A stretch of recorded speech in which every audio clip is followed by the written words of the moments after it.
Ate, ang conservative naman ng ama ng kambal. Gustong batukan muli ni Ashley si Nida na nakatayo na pala sa kanyang tabi. Buti na lang at mahina lamang ang pagkakasabi nito at siya lang ang nakarinig. Nang muli siyang tapunan ng tingin ni Marlon, ay kusang humakbang ang mga paa niya papasok ng bahay. Ikinubli niya ang katawan sa pintuan at sinilip ang nangyayari sa labas. "Baby, labas na! Dumating ng daddy niyo!" Nilingan ni Ashley si Vina na siyang nagsalita. Nako, isa pa ang bakla at ginagatungan ng maling iniisip ng mga anak. "Gabi, come here na! Kung ano man ang napanood mo sa balita, hindi totoo yun." Muling bumaling ang tingin ni Ashley sa labas nang marinig naman ang sinabi ni Marlon sa kanyang anak. Napalabi siya kasabay ng pagtaas ng dalawang kilay. Naitanong sa sarili kung paano nalaman ni Marlon ang pangalan ng kanyang anak. "Are you sure, Dad?" Nagdududa pa rin tanong ni Gabi. Sinipat ni Ashley ang mukha ni Marlon at mataman na pinagmasdan nito. Ang dilim ng aura ng mukha nito kanina. Pero ngayong kausap ang kanyang anak, parang nagpakatatay talaga ito. Gusto niya sanang sabihin sa anak na huwag maniwala sa lalaki. At totoo namang nakabuntis ito ng iba. Pero, ano ba naman tong naiisip ko? Ang childish ko naman. Oo nga po. Kapag sinabi mong sinungaling si Sir Marlon, lalong hindi bababa sa puno yung sutil mong anak. Napamura si Ashley nang magsalita sa kanyang likuran si Nida. Ang siste, ginaya pa siyang nakasilip habang nakatago ang katawan sa likod ng pinto. Ang akala niya mag-isa lang siya roon at nabigkas niya rin pala ang laman ng kanyang isipan. Nang maalala ang sinabi ni Nida ay hinarap niya ito. Nako ate, si Vina po ang may kasalanan kung bakit nahanap ng kambal ang kanilang ama. Nakataas ang dalawang kamay na pag-amin ni Nida. Oo, sisain pa sana niya ito, ngunit naudlot nang marinig ang sinabi ni Gabi. Dad, hindi po ako marunong bumaba. Sabay na lumaylay ang mga balikat nila Ashley at Nida. Mukhang paakyatin pa yata ng bata si Marlon sa puno. Gabi, I know you can. Tumikwas ang kaliwang kilay ni Ashley at parang sigurado talaga si Marlon sa kakayahan ng kaniyang anak. Ang seryoso pa nito pero gusto niya ang paraan ng pagtrato nito sa kaniyang anak. Hindi lang pala sa negosyo ito strikto. Sandaling natigil siya sa pag-iisip nang maalala kung sino ang lalaking tinatawag na ama ng kaniyang anak. Ate, bakit? Nag-aalalang tanong ni Nida nang mapansin na namumutla ang dalaga. Inunat ni Marlon ang dalawang braso upang maabot ang anak na bumababa na sa puno. Mabilis na niyakap ang bata nang mahawakan na ang bungo nitong katawan. Ilang sandali pa narinig naman niya pagsigaw ng katulong mula sa loob ng bahay. Mabilis na sumunod sina Jomar sa amo na nagmamadaling pumasok sa bahay. Naabutan nila ang dalawang babaeng nakasalampak sa sahig. Mabilis na dinaluhan ni Jomar si Nida na nadaganan na ni Ashley at mukhang walang malay na. Anong nangyari? Ibinaba ni Marlon si Gabi at nilapitan si Ashley. Hindi ko po alam, sir. Bigla na lang po siyang namutla at yumakap sa akin. Paliwanag ni Nida habang sapo ang balakang na nasaktan. Hindi niya kasi kinaya ang bigat ng amo at binigla siya. Kaya sabay silang natumba at siya ang nasa baba.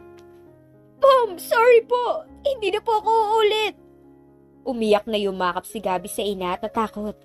Naririnig ni Ashley ang ingay sa paligid. Sadyang nanghina siya kanina at natakot sa maaaring katotohanan.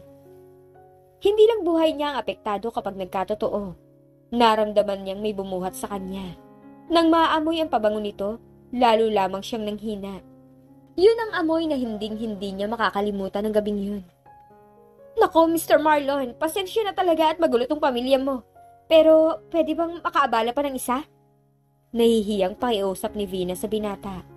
Kung hindi lang nanghihina, baka nabatukan na ni Ashley ang baklang kaibigan. Naramdaman niyang ibinaba ang kanyang ulo ng taong may hawak sa kanya.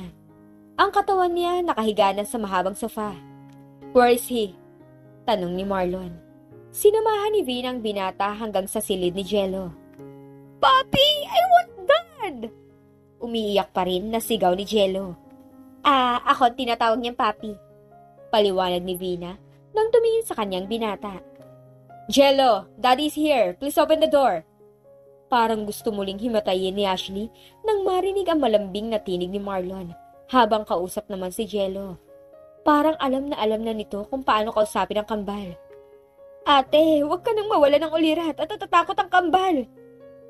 Inangilan ni Ashley si Nida habang nanatiling nakapikit. Palibhasa, hindi ito ang nasa sitwasyon niya ngayon. Shucks! Jello, be careful! Bahagyang tumaas ang boses ni Marlon nang pagbukas ng pintuan, ang basag na glass agad ang nakita sa sahig. Napaurong si Jello at nagulat sa boses ng ama. Dad, sorry! Napabuntong hininga si Marlon at pinakalma ang sarili. Mabilis niyang inutusan si Jomar na alisin ang mga nagkalat sa sahig habang nilalapitan ang anak na bunso. Agad niyang binuhat ito at pinunasan ng pisngin may luha gamit ang likod ng kanyang palad. Napangiti si Vina habang pinapanood ang mag-ama. Sweet naman pala ang arogante at dominanteng CEO. Dinala ni Marlon ang bata sa sala at naabutan niyang nakaupo na si Ashley. Alam niyang nagulat niya ito sa kanyang biglang pagsulpot at kinilalang anak ang kambal nito. Hindi pa dapat ito ang oras dahil wala pang linaw sa pagitan nila ni Melissa. Ngunit hindi niya matiis ang kambal. Hindi malaman ni Ashley kung ano ang dapat gawin at sabihin nang biglang natahimik ang paligid. Ang dalawang bata parehang halik sa kanya at humihingi ng sorry. At si Marlon, ayon at tahimik na pinapanood sila. Matama na pinagmasdan ni Marlon ang kambal at ang ina ng mga ito. Bigla siyang nanghinayang sa maraming taon na wala siya sa tabi ng mga ito. Dad, dito ka na po tumira. Paglalambing ni Jello sa ama. Muling nakaramdam ng pagkailang si Ashley sa binata. Wala pang ang linaw ang lahat at ito na naman ang anak. Hindi niya rin alam saan at ano ang unang dapat nilang pag-usapan ni Marlon. Hindi alam ni Marlon kung ano ang isasagot kay Jello at ayaw niyang malungkot ang mga ito. Babies, dun muna tayo sa playroom? Aya ni Venus sa kambal upang makapag-usap ng maayos sina Ashley at Marlon. Kahit siya naging awkward ang tingin sa pagitan ng dalawa at siya ang naiinip. Nagpapasalamat ang tinging ipinukol ni Ashley sa kaibigan. Paglipat ng tingin kay Nida, makahulugan niya itong tinitigan. Mukhang wala kasi itong balak umalis sa harapan nila at awang pambibig habang nakatitig kay Marlon. Napakurap si Nida at mabilis na itinikom ang bibig kasabay ng paglunok ng sariling laway. Ngumiti muna siya sa amo bago tumayo at inakay ang isa sa kambal, kasama si Navina. Nang sila na lang ang naiwan, lalo lamang nakaramdam ng awkwardness si Ashley. Tumikim si Marlon bago ito nagsalita. Matalino ang mga bata. Matipid na ngumiti si Ashley at tumango pero ang tingin ay nasa ibang direksyon na. Una ko nakita si Jello dun sa beach. Pagpapatuloy ni Marlon. Bahagyang namilog ang mga mata ni Ashley at hindi makapaniwalang napatitig kay Marlon. Kung ganun, hindi lang pala nakakita na kamukha ni Gabi noon si Jello. Naawa ako noon sa bata at naisip ko na naging pabaya ang kanyang ina. Wala akong inilihim sa mga anak ko at talaga namang hindi ko kilala ang ama nila dahil hindi niya maituloy ang nais sabihin at bigla na lang siyang nahiya. Pero naiinis siya sa binata dahil sa unang impresyon nito sa kanya.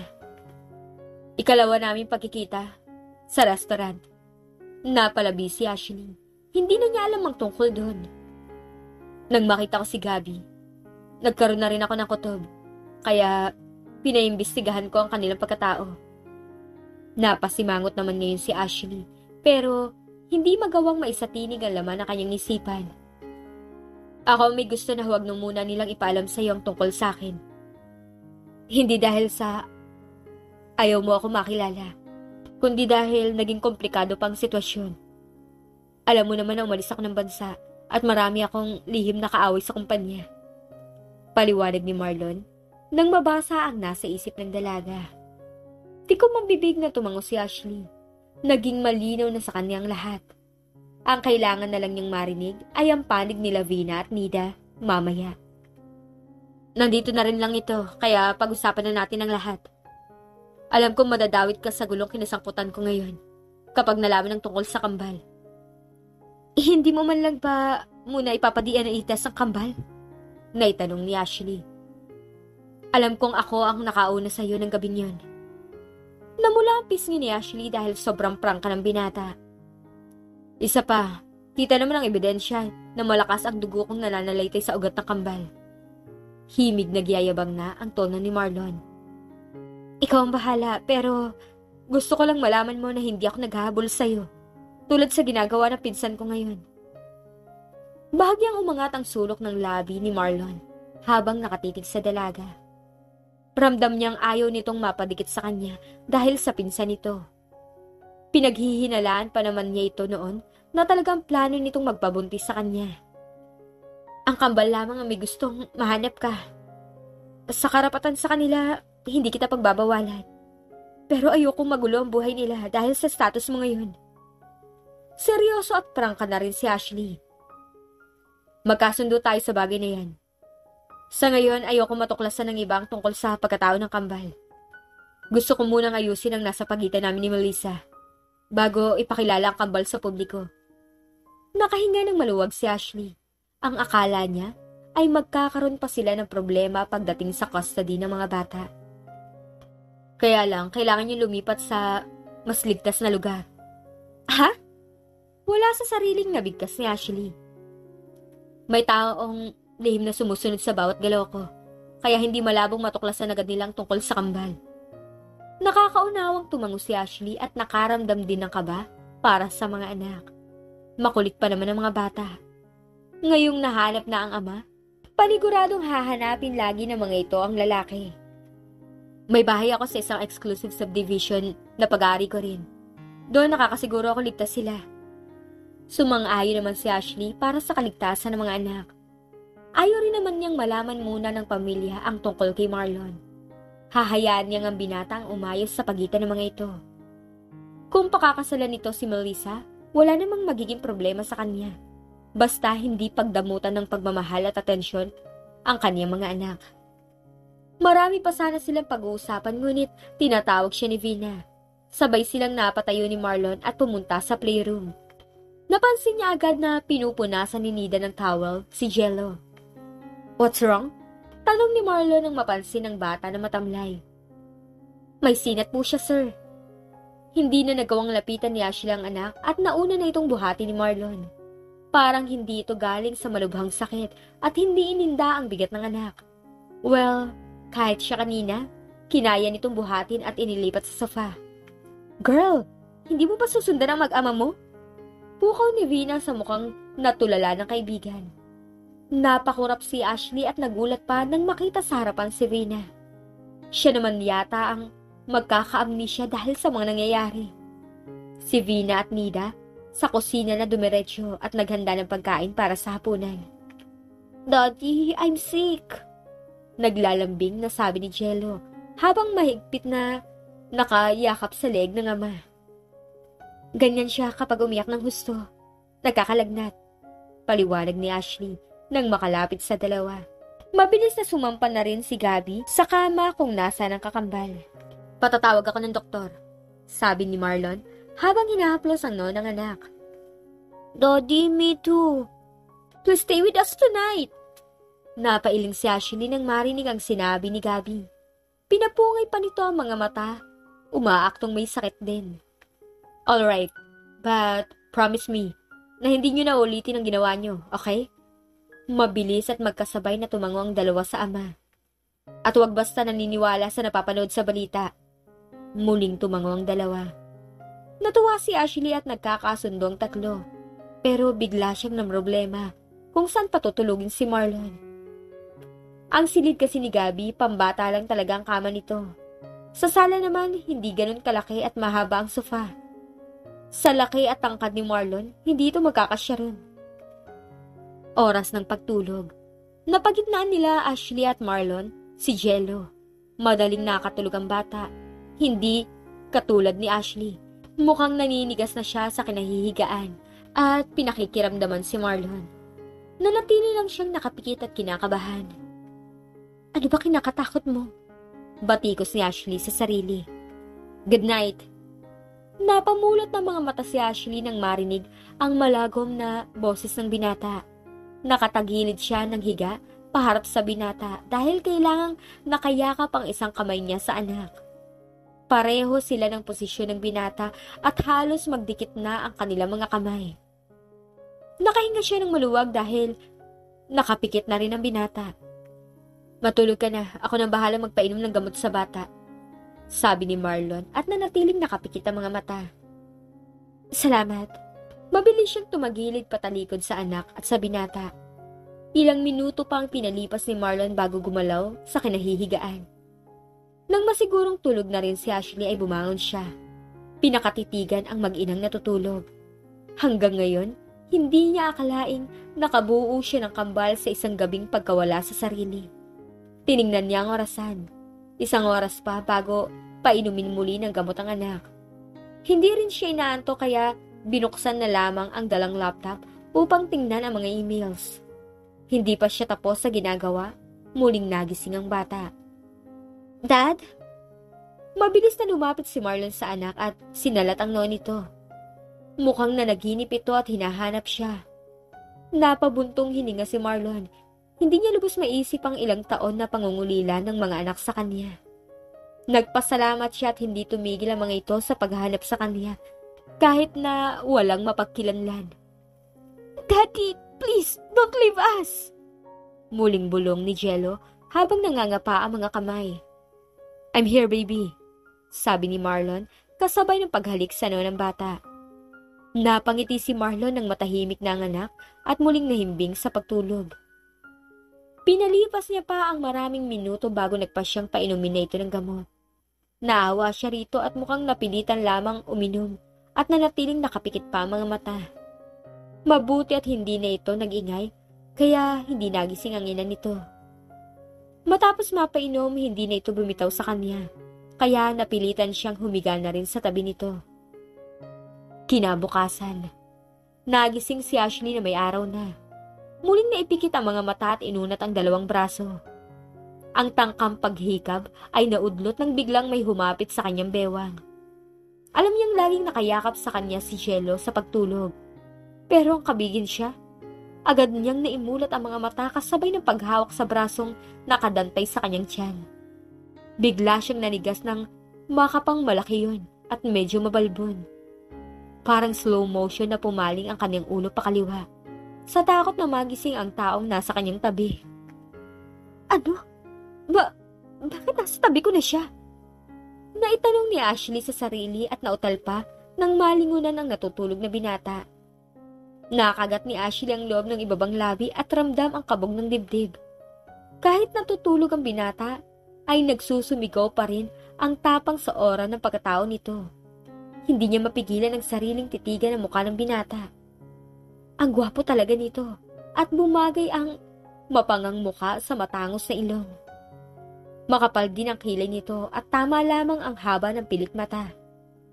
Ang labi nitong natural ang pagkapula at hugis puso ay parang ang sarap halikan. Mabilis na sinaway ni Ashley ang sarili at biglang nag-iiba na ang takbo ng kanyang isipan. Ano ba itong naiisip ko? Nakakahiya. Namroblema siya kung paano aalisin ang braso ng binata na nakayakap sa kanyang baywang.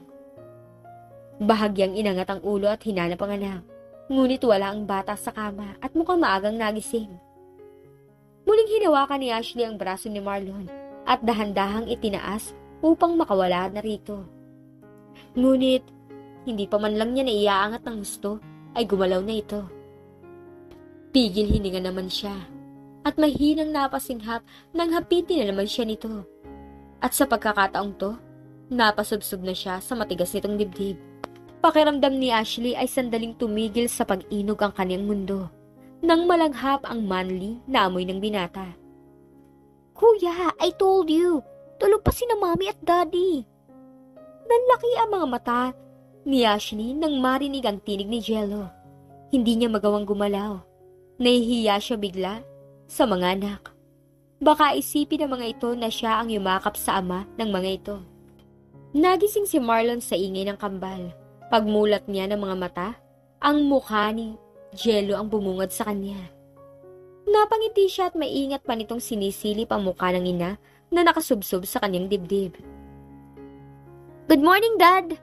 Masayang bati ni Gabby sa ama nang makitang nagmulat na ito ng mga mata. "Good morning." Parang may dagang naghabulan sa dibdib ni Ashley nang marinig ang medyo paos na tinig ni Marlon. Ayaw pa rin niyang gumalaw at nagkunwari na lang natulog. Hinintay niyang alisin na ng binata ang pagkakayakap nito sa kanya. Sumampa na rin si Jello sa kama at dumagan sa likod ng ama.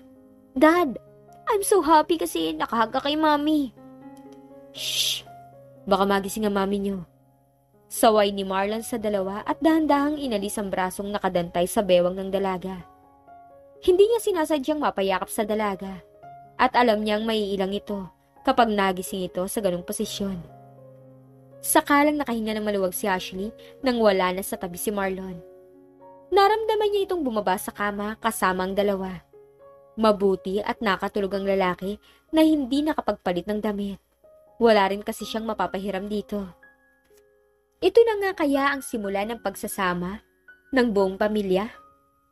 Ano kaya ang gagawin ni Melissa kapag nalaman na ang ama ng kambal ay ang kanyang dapat na pakakasalan?